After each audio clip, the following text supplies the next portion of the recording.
सत्ता का खेल तो चलेगा, सरकारें आएंगी जाएंगी, पार्टियां बनेगी बिगड़ेंगी, मगर ये देश रहना चाहिए, इस देश का लोकतंत्र अमर रहना चाहिए। दोस्तों, अगर मैं आपसे कहूं कि भारत की सबसे बड़ी पार्टी अपने ही सीएम के खिलाफ जंग लड़ रही है, तो क्या आप बिलीव करोगे? योगी आदित्यनाथ, जिन्होंने यूपी को भगवा किला बना दिया, जो मोदी के बाद सबसे बड़े लीडर नजर आ रहे थे, वो खुद आज अपनी पार्टी के खिलाफ खड़े हुए नजर आ रहे हैं। आप करना, जब भी विकास की प्रक्रिया आगे बढ़ेगी तो परिवारवादी और जातिवादी ताकतें फिर से सिर उठा करके अव्यवस्था पैदा करने का प्रयास करेंगे, क्योंकि उनके आका भी उनको पीछे से धकेलते होंगे कि वे पैसा लिए हो तो कुछ तो उपद्रव करो, लेकिन उनको मालूम है उपद्रव करेंगे तो फिर उत्तर प्रदेश सरकार उपद्रवियों के साथ किस प्रकार का व्यवहार करती है, यह भी उनको मालूम है। आज हम इस वीडियो में जानने की कोशिश करेंगे कि योगी और बीजेपी के बीच झगड़ा क्यों हुआ, क्या योगी सच में पार्टी छोड़ देंगे, और अब 2027 में यूपी की पॉलिटिक्स में क्या ही तूफान आने वाला है, ये सब जानेंगे। उससे पहले अगर आप ऐसे ही इम्पोर्टेंट टॉपिक्स पर वीडियो देखना पसंद करते हो तो चैनल सब्सक्राइब जरूर कर देना। चलिए शुरू करते हैं। दोस्तों, सबसे पहले समझते हैं कि योगी आदित्यनाथ आखिर हैं कौन और इतने पावरफुल कैसे बन गए।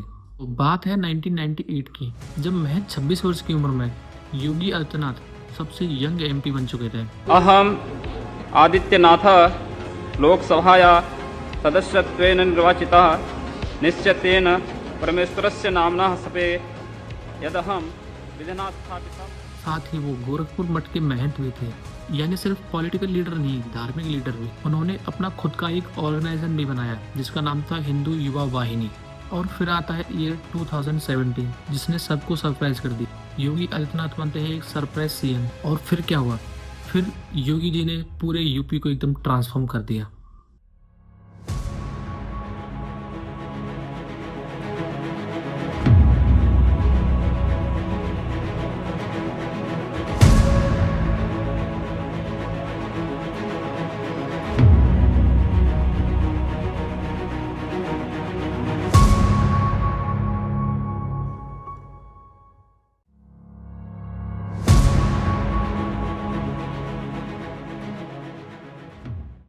Infrastructure, expressways, law and order, counter politics, airports, metro, religious tourism, overall UP को एक डेवलपमेंट मॉडल बना दिया। और सबसे बड़ी बात, ईयर 2022, जहां सब पॉलिटिकल एनालिस्ट बोल रहे थे कि इस बार बीजेपी हार जाएगी, वहां योगी ने फिर से बीजेपी को एक थंपिंग मेजोरिटी दिलाई और बीजेपी को जिताया। Emphatic win came in what is India's political bellwether state of Uttar Pradesh, where BJP returned with a comfortable majority, winning at least। अब योगी सिर्फ एक सीएम नहीं रहे, वो एक ब्रांड बन गए थे। एक ऐसा सीएम जिसका अपना एक इंडिपेंडेंट पावर बेस है, अब जिसे वोटर्स डायरेक्टली सपोर्ट करते हैं बिना मोदी के। और यही है असली प्रॉब्लम की जड़। अब आते हैं असली मुद्दे पर, आखिर ये वॉर क्यों है? ये वॉर है सेंट्रल लीडरशिप की। अब हम समझते हैं कि ये वॉर शुरू हुई कैसे। 2022 के इलेक्शंस के तुरंत बाद मोदी और अमित शाह ने एक मास्टर स्ट्रोक खेला। उन्होंने सीएम योगी आदित्यनाथ के साथ 2 डिप्टी सीएम अपॉइंट कर दिए, ब्रजेश पाठक और केशव प्रसाद मौर्य। अब सुनिए इंटरेस्टिंग बात, ये दोनों लीडर योगी के करीबी नहीं थे, बल्कि ये दोनों लीडर योगी के राइवल्स थे। वहाँ पे दिल्ली की स्ट्रेटजी साफ थी, योगी को बैलेंस करो, उनको इतना पावरफुल मत होने दो। और योगी के क्लोजेस्ट एड्स कैबिनेट से बाहर। मैसेज क्लियर था, दिल्ली की सुनो, नहीं तो। दोस्तों, अब आती है सबसे इंटरेस्टिंग कंट्रोवर्सी।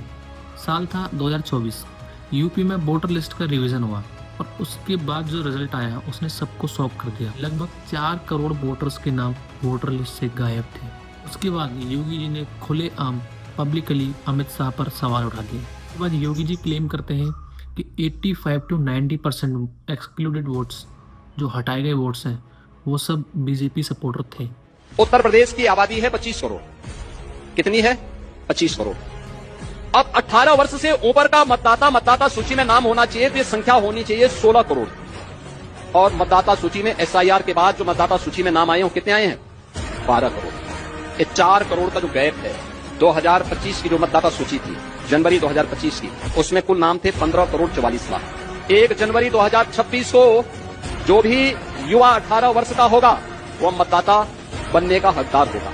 ये संख्या बढ़नी चाहिए 15 करोड़ 44 लाख से 16 करोड़ तक, लेकिन ये संख्या बढ़ी नहीं है, घटी है। 15 करोड़ 44 लाख से घट करके ये हो गई है 12 करोड़। ये जो 4 करोड़ का गैप है, ये मिसिंग है, ये आपका विरोधी नहीं है।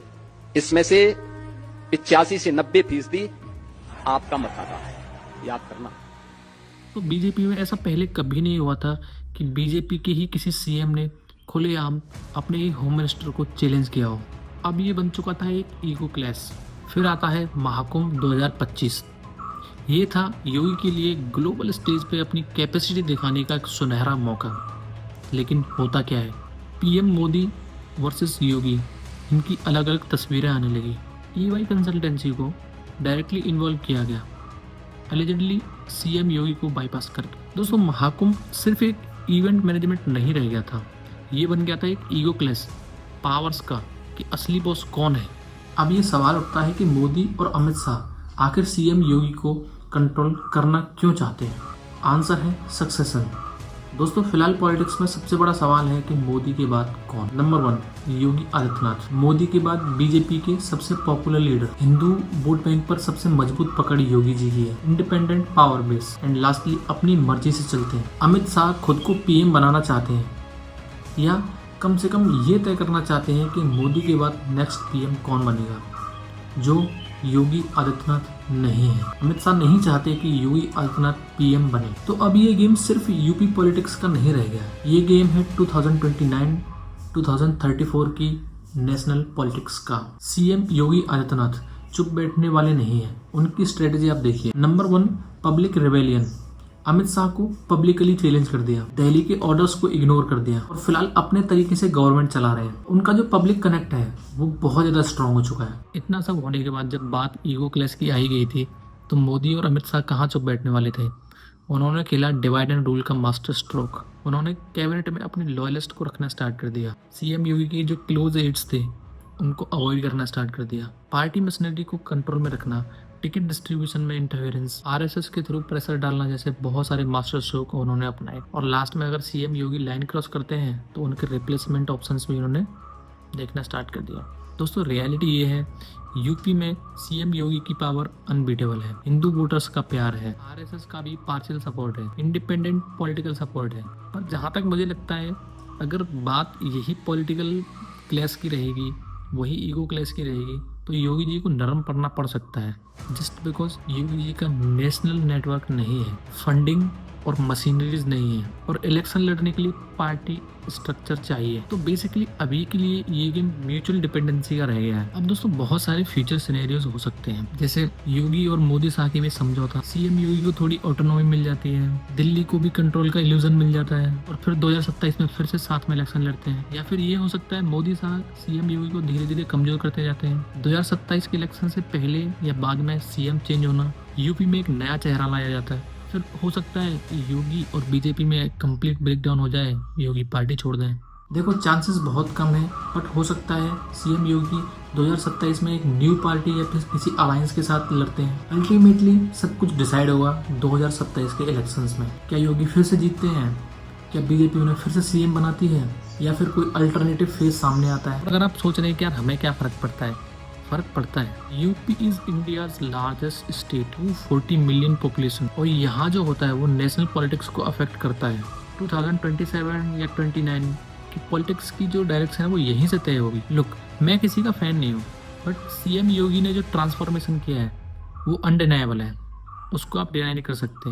चाहे आप उनकी आइडियोलॉजी से एग्री करो या ना करो, बट उन्होंने ट्रांसफॉर्मेशन बहुत अच्छा किया है। और मैं पर्सनली चाहता हूँ ये जो कॉन्फ्लिक्ट है वो डेमोक्रेटिकली रिजॉल्व हो, जिसमें पब्लिक इंटरेस्ट सबसे ऊपर हो और जो भी लीडर्स हो वो अकाउंटेबल रहे। तो दोस्तों, यही थी पूरी इनसाइड स्टोरी सीएम योगी वर्सेस बीजेपी की।